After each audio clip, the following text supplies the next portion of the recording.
अस्सलाम वालेकुम, मुझे जमील फारूकी कहते हैं। आप मेरा ऑफिशियल यूट्यूब चैनल देख रहे हैं। इस वक्त एक सबसे अहम मामला पाकिस्तान के अंदर एक खास सेगमेंट ऑफ सोसाइटी का नाला होना है और उस सेगमेंट ऑफ सोसाइटी को पाकिस्तान में मजहबी सियासी सेगमेंट ऑफ सोसाइटी कहते हैं।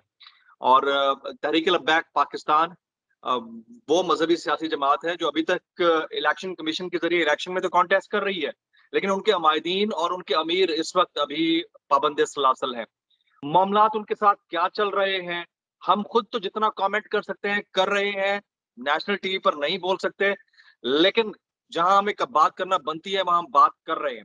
और इस पर सबसे बेहतर राय या बेहतर बात वो शख्स कर सकते हैं जो इस सारे केस को फॉलो कर रहे हैं, यानी वकील दिफा है।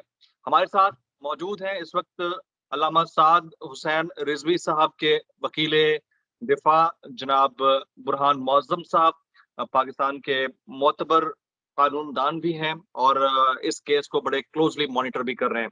बहुत शुक्रिया। अस्सलाम वालेकुम बुरहान मौज़म साहब। जी वालेकुम अस्सलाम। बुरहान मौज़म साहब, सबसे पहले तो ये बताइए कि हाफिज साद हुसैन रिजवी साहब की तबीयत कैसी है, सेहत कैसी है? आपकी उनसे मुलाकात होती है या मुलाकात तक नहीं होने दी जाती? साद साहब से मेरी मुलाकात आज तक सिर्फ एक दफा हुई है और वो था 10 जुलाई 21, जब उन्हें प्रोसीडिंग्स के लिए हाई कोर्ट के सामने पेश किया गया था। तो कोर्ट रूम में मेरी उनसे कोई 15 मिनट की मुलाकात है। इसके अलावा साद साहब से किसी को मिलने की इजाज़त नहीं है। उन्होंने उनको सॉलिटरी कन्फाइनमेंट में रखा हुआ है। मेरा ख्याल है कि उनके घर वालों को भी शायद ईद पे उन्होंने को 15 मिनट की इजाज़त दी है, उनके सिर्फ एक भाई को। इसके अलावा किसी को उनसे मिलने की कोई इजाज़त नहीं। बुरहान मौज़म साहब, उनकी सेहत के हवाले से आपको लॉकअप से या जेल के ज़राए से मालूमात तो मिलती होंगी। तो वो तमाम उनके फॉलोअर्स या देखने वाले जो सुन रहे हैं, आपके पास अगर कोई इंफॉर्मेशन है उनकी सेहत के हवाले से, सबसे पहले तो वो शेयर कीजिए, बाद में आपके साथ केस की प्रोसीडिंग पे बात होती है। जमील साहब, सूरत हाल ये है कि मुझे करीब 20 साल हो गए और क्रिमिनल साइड पे ही मैंने सारी प्रैक्टिस की। मेरा बहुत ज़्यादा प्रोफेशनल एक्सपीरियंस जो है वो हीनियस ऑफेंसेस में, मर्डर्स वगैरह में है। हम्म, मैंने अपनी लाइफ में इतना हौसले वाला बंदा नहीं देखा।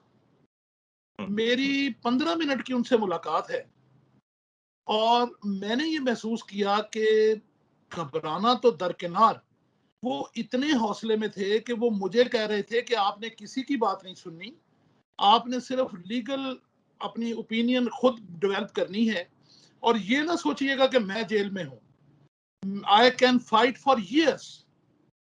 मैंने उनसे उस वक्त पूछा, क्योंकि मेरे पास जो इन्फॉर्मेशन है, एक तो उनकी सेहत के हवाले से आपने पूछा, वो मैं पहले बता दूं कि जो इन्फॉर्मेशन मेरे पास है कि वो माशाल्लाह बिल्कुल ठीक हैं, बहुत हौसले में हैं।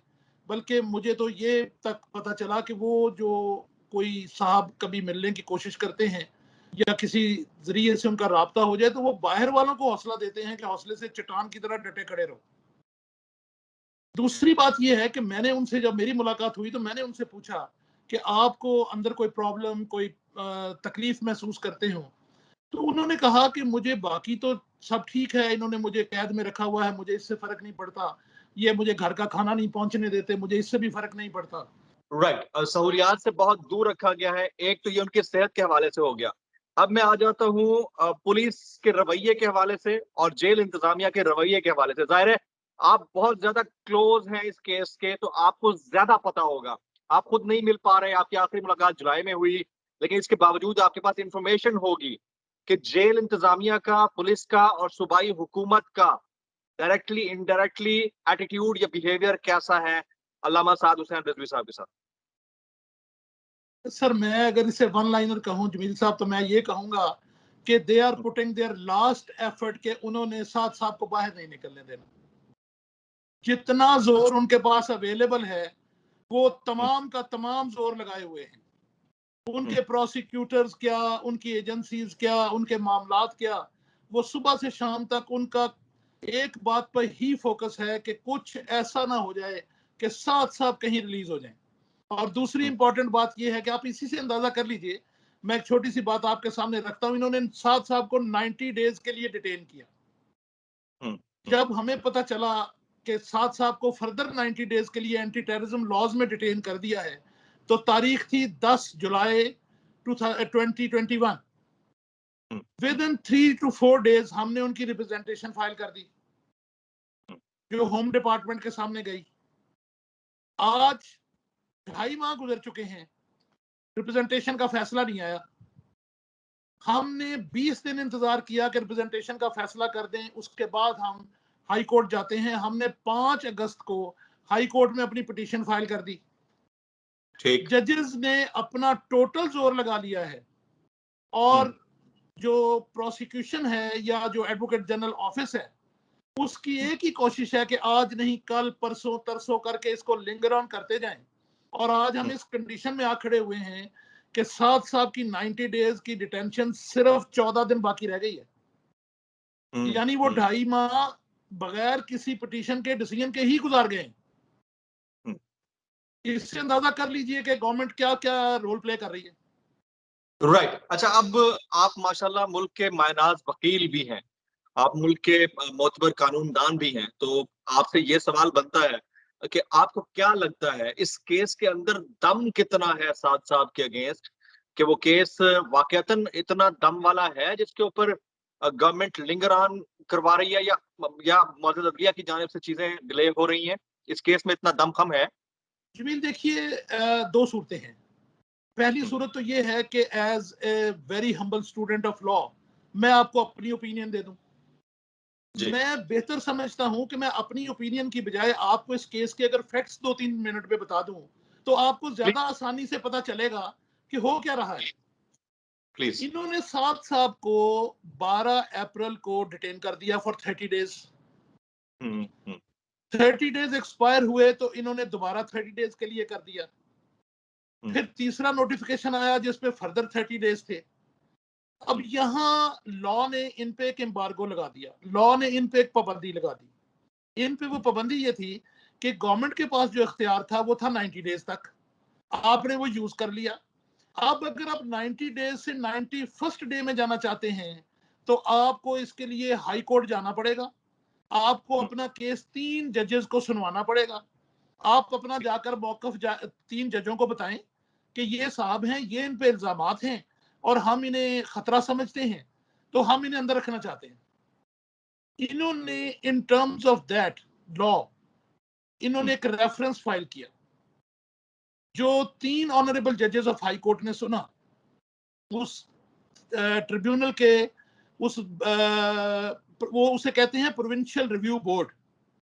ठीक है। उसके सरबराह थे जस्टिस मलिक शहजाद खान साहब और सदाकत अली खान साहब, और आलिया नीलम जो थे, जस्टिस आलिया नीलम साहिबा मोहतरमा, वो उसके ऑनरेबल मेंबर्स थे।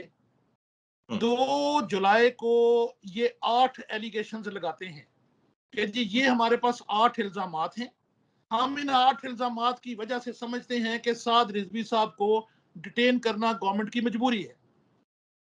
प्रोविंशियल रिव्यू बोर्ड ने इनको सुना, डिटेल से सुना, और अपना जो ऑर्डर जारी किया उसमें उन्होंने इनके 8 के 8 ग्राउंड्स को एक एक करके लिखा, उसकी रीजनिंग लिखी और इनका जो रेफरेंस था उसे रिजेक्ट कर दिया। उन्होंने अच्छा। कहा जी कि 8 ग्राउंड में किसी एक में भी इतना सब्सटेंस नहीं है, किसी एक में भी इतनी जान नहीं है कि उसमें उसको हम वजह बना सकें कि हम किसी शख्स की आजादी छीनकर उसे अंदर रख सकें। ये सर 2/7/21 को फैसला आ जाता है। ठीक है। जो थर्ड डिटेंशन ऑर्डर था इनका फॉर 30 डेज, वो एक्सपायर हो रहा था 10/7 को, 10 जुलाई को। जी। यानी वो दिन तो गुजारने थे, इन्होंने वो 7 दिन गुजारे और 10 जुलाई को बजाय इसके, अच्छा उस रेफरेंस का कंक्लूजन ये था कि 3 मेंबर बेंच ने कहा रेफरेंस में कि साद रिजवी साहब को 4th विद रिलीज कर दिया जाए। अच्छा। इन्होंने 10 तारीख को बजाय इसके कि उन्हें रिलीज करते, इन्होंने एंटी टेररिज्म लॉज को अप्लाई करके उन्हीं 8 ग्राउंडों में से 5 ग्राउंडें उठाकर साद साहब को दोबारा डिटेन कर दिया फॉर 90 डेज। दोबारा डिटेन कर अब दिया। दोबारा डिटेन कर दिया। अब मेरा पॉइंट ये है कि हम यही अपनी पिटीशन लेकर एक दफा फिर हाई कोर्ट के पास गए हैं कि जब 3 ऑनरेबल मेंबर्स ने, जो जजेस ऑफ द हाई कोर्ट हैं, जो प्रोविंशियल रिव्यू बोर्ड है, उन्होंने उन तमाम 8 की 8 ग्राउंड्स को रिजेक्ट कर दिया है, तो आप उसी ग्राउंड पर दोबारा किसी को कैसे डिटेन कर सकते हैं? Under some other law. यही हमारा सब्जेक्ट मैटर है। मैंने इसलिए आपको ये सारी डिटेल दी कि अगर मैं आपसे कहूं कि इनके पास कोई ग्राउंड नहीं है तो उसकी वैल्यू कुछ और है। और हाई कोर्ट के 3 जजेस कह चुके हैं कि इनके पास कोई ग्राउंड नहीं है गवर्नमेंट के पास, बल्कि उस ऑर्डर में ये भी लिखा हुआ है कि गवर्नमेंट जो है वो मैलाफाइडली एक्ट कर रही है। उसमें यह भी लिखा हुआ है कि अगर साद रिजवी साहब को आप प्रोटेस्ट करने पर या सिट इन करने पर या एहतजाज का मार्च की कॉल देने पर पकड़ रहे हैं तो क्या आपने माजी में उन तमाम जमातों के सरबराहों के खिलाफ भी ऐसी ही कार्रवाई की है जो पहले सिट इन करते रहे, जिन्होंने पहले रैलीज निकाली? बल्कि उसमें स्पेसिफिक लिखा है कि चंद दिन पहले मौलाना फजलुर रहमान साहब ने इस्लामाबाद में इतना बड़ा सिट इन किया, 128 दिन हुक्मरान जमात खुद सिट इन में रही।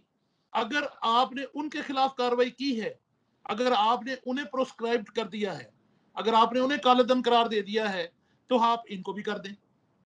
लेकिन अगर आप उनको नहीं करते और इनके अगेंस्ट प्रोसीड करना चाहते हैं तो फिर आप मैलाफाइड हैं। मैं आपको उसकी कॉपी दूंगा और मैं समझता हूं कि उस कॉपी का एक एक लफ्ज जो है वो हाई कोर्ट का व्यू बहुत क्रिस्टल क्लियर करके रख देता है। उस सब को देखते हुए मैं ये समझता हूं कि जो जो मुझे लेट मी कंप्लीट जी प्लीज सर, आप बोलिए प्लीज, आप बोलिए। आप बोले कंप्लीट कर लें। मैं ये चाह रहा था कहना कि उस तमाम को देखते हुए मेरी पर्सनल ओपिनियन भी ये है कि साथ साहब के पास एक इंतहाई स्ट्रॉन्ग केस है और सिर्फ केस के स्ट्रॉन्ग होने की वजह से ये समझते हैं कि शायद ये कोर्ट को कन्विंस ना कर सकें, जिस वजह से ये लिंगर ऑन कर रहे हैं। ये पॉइंट आपका बड़ा वैलिड है और इसको मैं क्लियर करवाना चाह रहा था। अब अगला पॉइंट जो आपने कलदम का लफ्ज इस्तेमाल किया, आप तो माशाल्लाह कानून को बड़ा क्लोजली देखते हैं। मुझे भी ऑलमोस्ट 17 साल हो गए इंडस्ट्री के अंदर as a working journalist and anchor person. तो मैं ये आपसे पूछना चाह रहा हूँ, ये मेरी जो पॉलिटिकल हिस्ट्री को मैं देखता हूँ, पॉलिटिकल रिलीजियस जो पार्टीज हैं उनके कैरेक्टर को देखता हूँ, तो फिर मेरी तारीख की जो स्टडी है उसके मुताबिक शायद ये पहला केस है कि जिसमें वफाकी काबीना एक जमात को कलदम करार दे देती है, लेकिन इलेक्शन कमीशन के जरिए अभी तक वो कॉन्टेस्ट कर रही है। तो जो लफ्ज कलदम है ये ऑन ग्राउंड्स वफाकी काबीना के किए जाने के बाद तो हम इस्तेमाल कर रहे हैं, लेकिन वाकईतन क्या हम ऐसी जमात को कलदम कह सकते हैं जो अभी तक इलेक्शंस के जरिए कॉन्टेस्ट भी कर रही हो? सर, दो चीजों को हमें लॉ क्योंकि मैं कोई पॉलिटिकल बात तो नहीं करूंगा आपसे, मैं लॉ पे बात करूंगा। लॉ में आपको दो चीजों को डिफरेंशिएट करना पड़ेगा। एक है anti terrorism law. Anti terrorism को जैसे आप दहशतगर्दी एक्ट बोलते हैं, एंटी टेररिज्म लॉज में किसी भी ऑर्गेनाइजेशन को, किसी भी ग्रुप ऑफ पीपल को प्रोस्क्राइब करने का लॉ एग्जिस्ट कर रहा है। आप किसी को अगर ये समझें कि वो दहशतगर्द हैं, वो एंटी स्टेट एक्टिविटीज में इन्वॉल्व हैं, या उनका किसी दहशतगर्द तंजीम से कोई ताल्लुक है, वो उसको फाइनेंस कर रहे हैं, वो उसको सपोर्ट कर रहे हैं, या आखिरी कंडीशन ये है कि यूएनओ कह दे, यूनाइटेड नेशंस कह दे कि इसके मुतालिक हमें खदशात हैं कि दे आर इन्वॉल्व। ये हैं कंडीशंस जिनमें आप किसी ऑर्गेनाइजेशन को, किसी ग्रुप ऑफ पीपल को प्रोस्क्राइब कर सकते हैं। ठीक है। इन्होंने उस कानून का इस्तेमाल करके टीएलपी को प्रोस्क्राइब कर दिया। अब सर, लॉ की रिक्वायरमेंट है कि अगर वो पॉलिटिकल पार्टी है और आपने उसे एज ए पॉलिटिकल पार्टी भी प्रोस्क्राइब करना है, तो फिर आपको ये सारी ग्राउंड्स और अपनी रीजंस लिखकर उसे इलेक्शन कमीशन को भेजना है जी। और election commission of Pakistan by law bound है।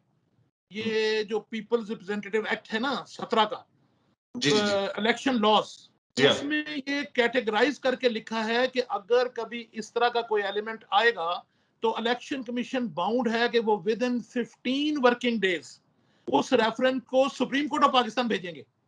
ठीक है। सुप्रीम कोर्ट ऑफ पाकिस्तान उस पर बाकायदा हियरिंग करेगा।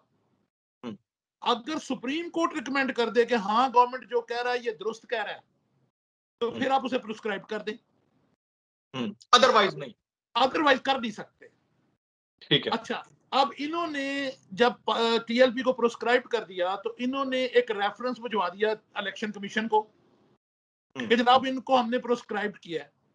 चीफ इलेक्शन कमिश्नर ने उस पर लिखा कि भाई आपने मुझे ये इन टाइम भेजना था, मैं तो आपके प्रोस्क्राइब करने के सिर्फ 15 दिन के अंदर अंदर इसे सुप्रीम कोर्ट के पास भेज सकता था। आप मुझे ठीक भेज रहे हैं 2 महीने बाद, तो मैं ठीक तो इसे ठीक। क्योंकि सुप्रीम कोर्ट भेज नहीं सकता, लिहाजा मैं इसे प्रोस्क्राइब भी नहीं कर सकता। हम्म। लिहाजा तो सर वो एज तो लकूना तो खुद भेजने वालों ने छोड़ दिया ना जी, 15 भेजने दिन वालों ने के। छोड़ा, भेजने वालों ने छोड़ा, बिल्कुल भेजने वालों ने छोड़ा। और ये नहीं है कि सर उनको लॉ का पता नहीं है, उन्हें हम्म, बिल्कुल लॉ का पता था। हम्म। उन्होंने अवॉइड किया hearing before the supreme court. Right right, क्योंकि अगर supreme. Hearing before the supreme court होती तो हाँ डेफिनेट कोर्ट का एक वर्डिक्ट आना था, और वो हाँ। कोर्ट का वर्डिक्ट उनको पता था कि उनकी फेवर में नहीं होना। वो इस चक्कर में वो इस चीज को भी लिंगर ऑन कर रहे हैं और इधर उनकी हेयरिंग्स को भी लिंगर ऑन करा रहे हैं ताकि वो अंदर ही रहे, उनको छोड़ना नहीं है। जो मैं आपकी पूरी बात समझ पाया हूं अभी तक। सर आप दुरुस्त समझ रहे हैं। Absolutely fine. जनाब बुरहान मौजम साहब, पाकिस्तान के मायनाज वकील, और माशाल्लाह से इस केस को इसकी पैरवी कर रहे हैं, इसको देख रहे हैं। हाफिज साद साहब के हवाले से इन्होंने हमसे बातचीत की है। बुरहान साहब, आपकी बातों से मुझे बहुत सारी चीजें क्लियर भी हुई हैं, और मैं चाहूंगा कि आपकी एक्सपर्ट ओपिनियन अपने टीवी प्रोग्राम में भी बहुत जल्द शेयर करूंगा। आपको पता ही है प्रोग्राम पे 10 बजे एक प्राइम टाइम शो कर रहा होता हूँ बोल टेलीविजन पे। तो I definitely keep you posted about this, और इंशाल्लाह आपको हम अपने शो का भी हिस्सा बनाते रहेंगे। बुरहान सर मौसम साहब, यू आर ऑलवेज वेलकम। आपका बहुत बहुत शुक्रिया बुरहान साहब, thank you very thank you much. Sir.